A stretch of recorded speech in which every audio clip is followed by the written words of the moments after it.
I'm Cerise Castle, and this is A Tradition of Violence. We are just a few weeks away from a primary election on June 2nd.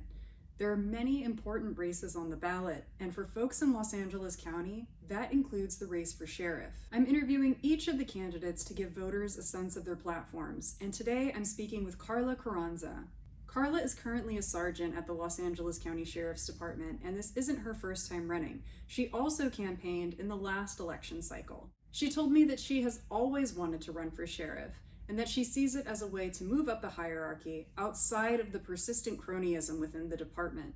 Karla said she believes the department needs to be stern. For her, that looks like enforcing loitering laws on unhoused people and using kinetic impact projectiles on protesters. She agrees with the department's current approach to deputy gangs and addressing deputy wellness. Let's hear more from our conversation. Well, I'm here in Whittier with Karla Carranza, candidate for sheriff. Thank you so much for making time to sit down with me today. Really appreciate it. Thank you for inviting me. Absolutely.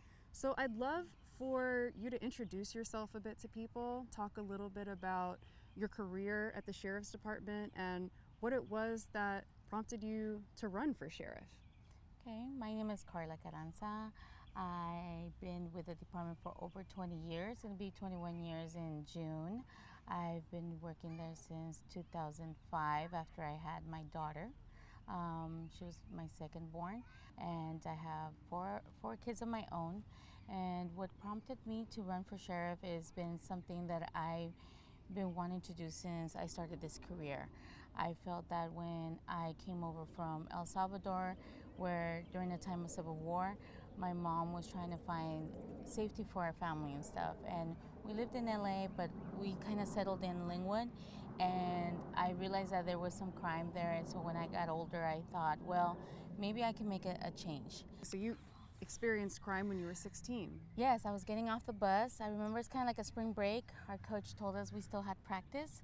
Got off the bus, Metrolink, and when I got off with a friend, some guy got off from a unmarked yellow car, sedan. And I remember we had dark tinted windows. I still remember because I thought it was odd. And then this guy comes out with his hat on, with this big old jacket, black jacket and everything. And I was just like, oh, that's odd. It's warm and everything. And then he just came up from behind, and I kind of felt just his presence. And then he grabbed me from the neck and held me against the wall and put his body in between my legs so I wouldn't be able to fight him. And then I looked over to my friend, and my friend was like, she was like so scared, and I could see it in her. She didn't know what to do. She kind of froze there. So then my instinct kind of took over, and I just started trying to fight him, gouge his eyes. I don't know, do whatever I can to get him off me, but I think he was going after the small gold necklace that I had. That's terrifying. Yes, and when he was choking me, I was just trying to loosen up his grip. So, I mean, I was scared, I was shaking, but I was full of adrenaline, and I was just so angry and so upset that it can happen in such broad daylight, and to someone so young as me. And it took the sense of my security and everything, but then I kind of built up and I said, you know what, I'm not gonna let that happen. So then as I was getting older, I was like, I have to do something. I have to speak for the victims and everything. But when my brother, my mom moved to San Fernando Valley, trying to get away from gangs in Linwood, but there's gangs out there. He belonged to a small group, a clique. He had done time as a juvie, and then when he came out, the rival gang wasn't done with him, and they decided to send two shooters to shoot him while he was on his way back home to my mom's house. And I got the call. I was working in Linwood, and I just was writing a homicide report. This lady got shot in the back of her head, and I thought, oh, this family just lost a family member, not knowing that on the other spectrum, we were losing our little brother. And my sister was working also in law enforcement, so we got the call, and then we decided to head out there. And, he passed away. I'm so sorry. Yes, and we tried to get justice for him and stuff like that. And I remember when he passed away, my captain at the time was James Hamold. I felt like he didn't need to be there because I felt that of the circumstances, he wasn't a victim. I felt that because of the choices of life that he made, that maybe this is something that came, but I remember he told me this. He said, you know what? No one deserves to die the way he did. And nobody has that decision to make, to take somebody else's life, no matter what they're doing. And that kind of leadership and that philosophy just kind of stuck with me. And I said, you know what, that's true. It doesn't matter what anybody's doing. If they were a victim of a crime, they're a victim of a crime. And in California, we have the death penalty, but we don't use it. And I think we could reduce crime that way. And I'm very stern about crime. But I do believe that there's people in our justice system that, the justice system has failed them and are innocent. So when they go to jail and everything, they want to tell their story. I still want to give them that opportunity because they're innocent to proven guilty, right? But if those who are guilty, I want them to serve to the maximum. They need to pay their debt to society, not for us to give them a quarter of like, yeah, you know what? You did it for good behavior, but we're gonna suspend the 10 years that you owe. I know that LA County is ready for someone to lead them. Someone to show them that it's not only about being stern, but also compassion, about understanding, about being a voice for everyone. Mm-hmm. And I know everybody keeps bringing about racial lines and everything, but if we want to end those racial and prejudice lines, we need to stop trying to bring them and use them in our political scenes. Oh, I'm more qualified because of this. Oh, I think because I was a victim of this. I hear that all the time. But you know what? I've experienced all those things since I was young. But you push through it. You try to show like, look, my work ethic, look, this is what I'm doing. This is what I'm qualified for. Don't give me something because we need Latinas and we need females or we need this or no, do it because I qualify for it. If I don't qualify, then you know what, congratulations, you qualified more than me. But don't take away the opportunity for me to lead. And I've been waiting to lead 20 years, and I have other people that have become lieutenants, captains, whatever the case may be, And I'm not counting, my leadership from when I was young or when I was a mother, because then I've been always a leader. I'm counting the leadership that I've been showing and demonstrating on a daily basis, not only with my community, but also with my peers and also in this department, And I want that the cronyism and the nepotism to stop. Stop promoting their favorites, to give us all a chance to lead in this department, What are the things that you would address immediately should you be elected? What are your top issues? Well, definitely change of leadership from top to bottom. We test for ranking up to lieutenant, right? Mm-hmm. Then from there, you're appointed, mm-hmm. right? For the sheriff position, mm-hmm. that's an elected official position. That's something that the people vote for. That's something that the people have control of, not our department. That's why I said this is the opportunity for me to show it. If I can't move up the ranks by testing and who I'm in preferential treatment with, then this is where the people choose the sheriff. And secondly, transparency in our budget audits. We need to be audited by somebody that is not within us, so we can see what the issue is. And along with the Board of Supervisors, because they approve our budget, right? We have to work alongside with them like, okay, in order for us to get things done, we got to get rid of wasteful funds, meaning frivolous lawsuits. The department, Los Angeles County rather, has spent $112 million in the last fiscal year on fighting lawsuits and settlement payments. Yes. And that's a bill that's going to keep going up as the years go on. A lot of these lawsuits are still in motion. What's your plan to curb that expense? Well, we're in California, which is where we're the number one state where there's a lot of lawsuits, right? And so I know that a lot of those lawsuits, as well as in patrol and in jails, they sue because they know that they're going to get a payout. Because the department doesn't want to waste money in going to trial and risking and not trusting the jury that they're just going to pay out because, oh my God, they violated his rights, and yes, $8 million. And there's people that I don't know what makes them think that they can get into a peace officer's face, in their space. You see them in their uniform. That doesn't give you the right to get into their face. You're coming, they taught us this is our bubble. You see me in my uniform, you see me with my gun. Why would you come to me in my face like that and then say you were afraid of your life? Which one is it? I'd love to ask you a little bit about deputy wellness. Sure. So one thing that has been a major issue over the past couple of years is the deaths that we're seeing of deputies. We recently, just a couple of weeks ago, saw a fatal car crash. This was a deputy driving home from work. Last year, we saw a 21-year-old deputy killed in a car crash. He was driving home after completing a double, and frequently these double shifts are mandated by the department. All of that to say is, if you were elected sheriff, how would you go about making sure that your deputies are mentally fit and physically able to complete their job and serve the community? Well, I think that the wellness for deputies has been on the table for a very long time. But I think in order for us to resolve those issues is recruitment. We're doing jobs that there's of what a deputy should have been filled in there.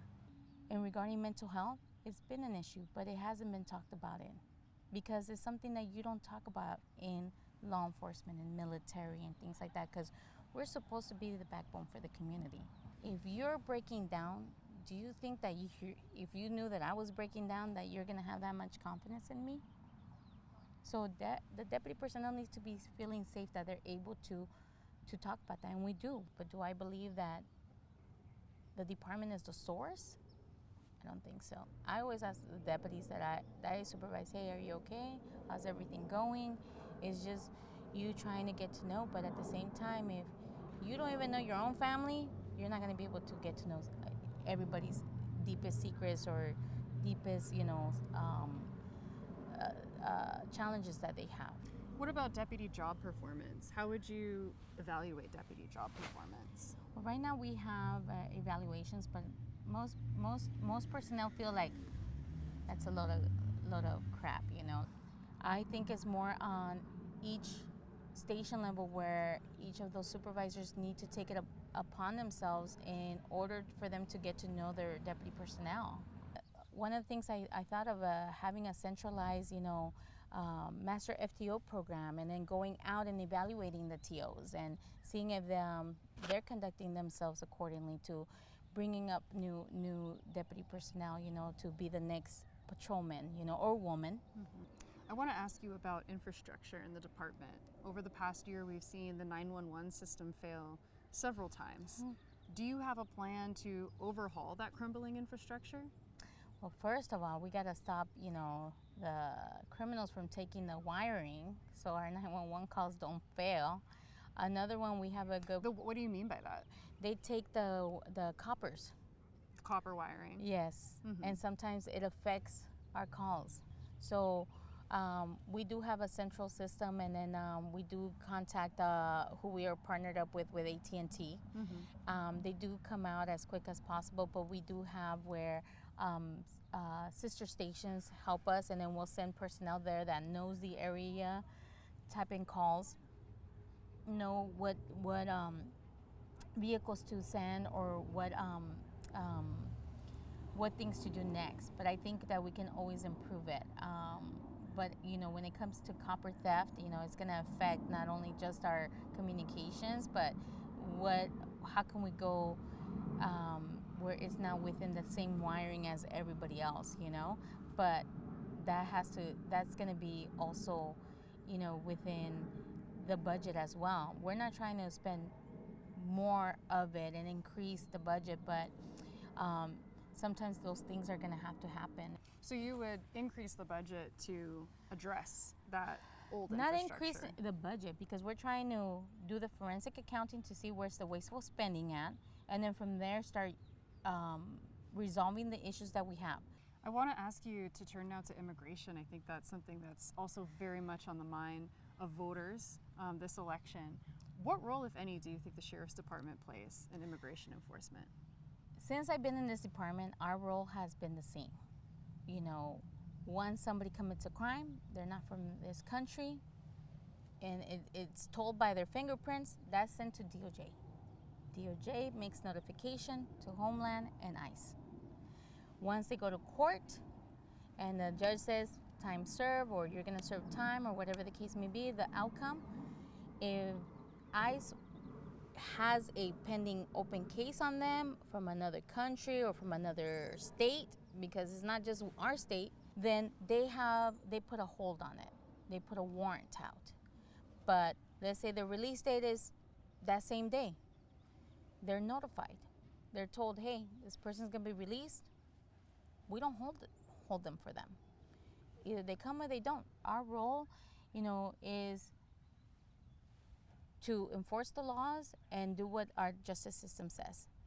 We don't assist ICE. We don't go and, but if they're gonna be enforcing their federal laws and stuff like that, as law enforcement, they're still law enforcement. We have to make sure we get notified, and then if they serve a warrant, that we're there not only for the safety of the community, but also for their safety.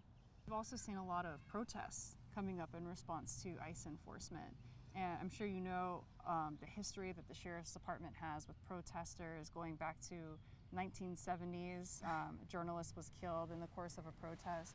What role do you think that deputies should play when these protests break out? Do you think that the batons, the OC spray, kinetic impact projectiles, is that an appropriate response? Well, the thing is that things have changed since the 70s, and there has been more de-escalation training and de-escalations, I don't want to say weapons, but, resources that we use in order to de-escalate something. Peaceful protests, there's no issue with that. Once the announcements are made, that's because there's either destruction of property or they're being unlawful. It's already escalating. So when we start seeing that escalation, we have to act on it, because then, we wouldn't have a city. Then our cities will be burning. There's nothing wrong with protesters doing what they need to do civilly and legally. But once you start destroying property and setting things on fire and, vandalizing, cars or people's properties, that's a no-go. And then once that's crossed, we have to use what is called de-escalation. And we use certain force that it de-escalates. De-escalation means projectiles. It's not bullets, it's projectiles. And that still doesn't deter you. What does that tell me? That you're willing to go to the next level. What do we need to use? Are we gonna use bubble wrap? Are we gonna use fluffy gloves? I don't think they're gonna respond well to that. I don't mean to be joking about it, but it's just like, how do we handle that kind of behavior? We have to be stern. What would your plan be to get rid of these deputy gangs, exclusionary groups? Do you have a plan for that? Yes, well, we have the investigation, but it will be from an outside source. I wouldn't use IA because it's been said that in IA we even have those subgroups in there. We talked about cliques and subgroups. Do they exist in our department? Yes, they do. And have they admitted to the tattoos? Yes. So what would you do with the people that are in power, or that people that are in leadership currently, that have said, yes, we do have these tattoos? We have to investigate. Zero tolerance. That's what we have. And that's what I will carry. Zero. Investigating if there's an allegation. But it will be independent. But what does that look like? Should we be taking a picture of them and their tattoos and trying to catalog them? No. We should be able to be like, okay, it's understandable. We have the law now. We have policy now, and just like everything else, zero tolerance. What role, if any, do you think the Sheriff's Department should play when it comes to homelessness? Well, there's a lot of issues and crimes that arise from that, right? And because because the minor crimes such as loitering or drug use has been declassified as no longer as a serious crime. And again, if we do that, then it overcrowds the jails, right? And people are like, oh, well, we can't overcrowd the jails. Okay, so what consequences are we giving people, and what kind of help are we giving people? So more enforcement, you think, would be the way forward? More enforcement, we want to feel sorry for them. Instead of feeling sorry for them, we gotta also hold the accountability. Many homeless people are also victims of crime, right? Yes. It's a major issue. How do you create a system where you can actually provide that assistance? Well, again, we have went personally with them in offering this help with civilians. Again, nonprofit organizations. But really, we're not going to provide safe streets. We're just going to let people just take over and commit these crimes? No. Same thing with homelessness. So it sounds like more enforcement also is the answer for cultivating that safety and having that relationship with the homeless community to respond to crime is more enforcement. In our jails, we have the VA, we have LASA, we have these nonprofit organizations where they tell them, okay, once you finish here, do you have somewhere to go? We have those resources in the jails too. So jail is really, you're saying, is the solution here for dealing with these issues. It's a consequence. Mm-hmm. It is also a place where you're going to get the help. Do you support closing Men's Central Jail? And if yes. You do. And do you have a plan to make that happen? Well, we're going on a time with board of supervisors, right? Mm-hmm. They're the ones who funds us, right? So technically they're like my boss, but me as the sheriff, I have to make that decision as a leader to be like, hey, we need to close this down. Men's Central Jail was voted to be closed. Why haven't we closed them? We've been wanting to close them. Men's Central Jail is dangerous for not only for other inmates, but also for deputy personnel. When it comes to these mental health incidents, do you think that deputies are the best ones to send out? Or should it be another approach? Well, currently what we're doing with our MET team, with our mental evaluation team, which is part of CPB, Community Partnership Bureau, COPS, which I worked part of that team, they have a civilian clinician, right? The one thing that we just said and we agreed on was we need more, but we can't get more because we lack the personnel of it. Same thing with DMH, they lack the personnel as well. Same thing with the medical, they lack the personnel as well. We're just short all around for some reason. But I think we need to increase, and us being the first responders, if it deals with that, because of the safety of public safety for people. Some of the mental health patients, they're violent. And do you think that a civilian will be proper trained to handle somebody with a knife or a gun, to make that split decision? And I think that the best will be somebody in law enforcement to be there to know what is to do. And at times, you know, we may say, yeah, law enforcement shouldn't be involved, but then, God forbid, the clinician gets stabbed. Now it becomes a crime, right? And now it becomes a public safety, because we've had people that have mental health issues who are homeless and or suffer from some kind of episode because they're not taking their medication, in swinging a machete. So should we say, no, that's not a police matter, that should be a mental health matter? No, I think that's a combination of both people working together, both organizations working together. If you were elected sheriff, how would you be held accountable, and who are you accountable to? How would I be held accountable? If I break any rules myself or any policies and anything, I hope that, you know, I'm investigated and that it's clear, you know. And if I did anything wrong, I would accept my responsibility. And I feel that I also will accept the responsibility of my deputies, because then that means that I have failed them. And I wouldn't try to blame anybody else but myself. And I will step down. Sometimes it's not your time to lead. And sometimes maybe this was the moment where you have to give everybody a restart, mm-hmm. or a moment to heal, you know. And I don't think I will feel comfortable that if I failed them in that way, where I betrayed their trust, where I failed them and I lied, that I will feel comfortable in continuing leading. And God, you just asking me that just like made me so sad. It made me so like, ugh, an ugly feeling. Like I would never want to do that. I would never want to go through that, any type of that experience. But it's not defeat or anything. It's just the right thing to do. And just be like, you know what?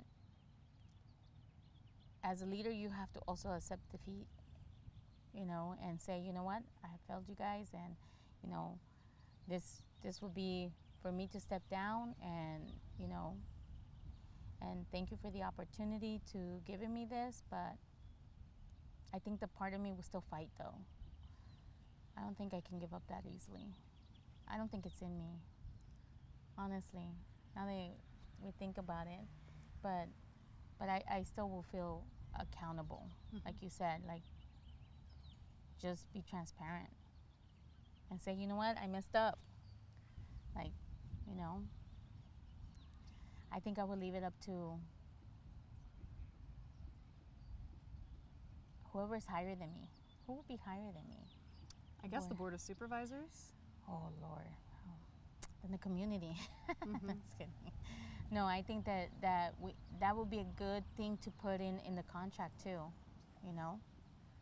If any of us failed, the Board of Supervisors or I, are we willing to step down and let somebody else lead them and give them a better opportunity? I think that's the best thing. If you really, it's like, you know, what you want the best thing for your kids or your family, right? Or for yourself, you know? Yeah, that's a good question. I like that question. Thank you. My last question for you before we wrap this up is, you know, there have been lots of songs written about law enforcement. There are lots of songs for campaigns. So I'm wondering, if you were going to pick a song for your campaign for sheriff, what is it? Oh my God, I never thought of that. That's a good question. You mean like songs that already exist, you mean? Yeah. If you're going to pick a song to be your campaign song for your run for sheriff, what is that song? Wow, it's so hard because you know what? When I was young, I used to work for Blockbuster Music and Tower Records. Oh, wow. So I've been exposed to so many different genres. God, I can go from rock en español to country. I don't know. What would be a good one for me?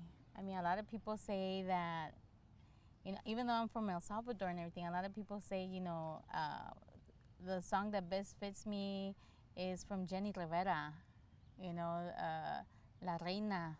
Karla Carranza, thank you so much. So we're coming back because I forgot to ask Karla a very important question that I've been asking all of the candidates for transparency is, do you have any tattoos? Yes, I have my personal tattoos. I have one in my wrist in memory of my brother who got shot. And it's a heart with wings, and it's broken with a little band-aid and a little scar right here. It just resembles of how hurt our family was, and, you know, trying to let that hurt go, but it's a constant reminder. You know, I have of my kids, their initials on my ankle, and a couple more on my body that, you know, there were decisions that I made that I was in my 30s and they were silly. So, but, you know, I'm an open book. I have tattoos, just like a lot of our members in our department have tattoos. Some of them are sleeved up and things like that. Some of them come from military. Some of them come from that are Indian American families, and they have tattoos, tribal and things like that. It doesn't constitute that it's, you know, gang or, you know, maybe a subgrouping or whatever, because they represent their tribe or whatever the case may be. So they're tribal tattoos and stuff like that. I don't think they fall under any of the other criteria for the illegal gang or anything like that, but mostly everybody has the tattoos.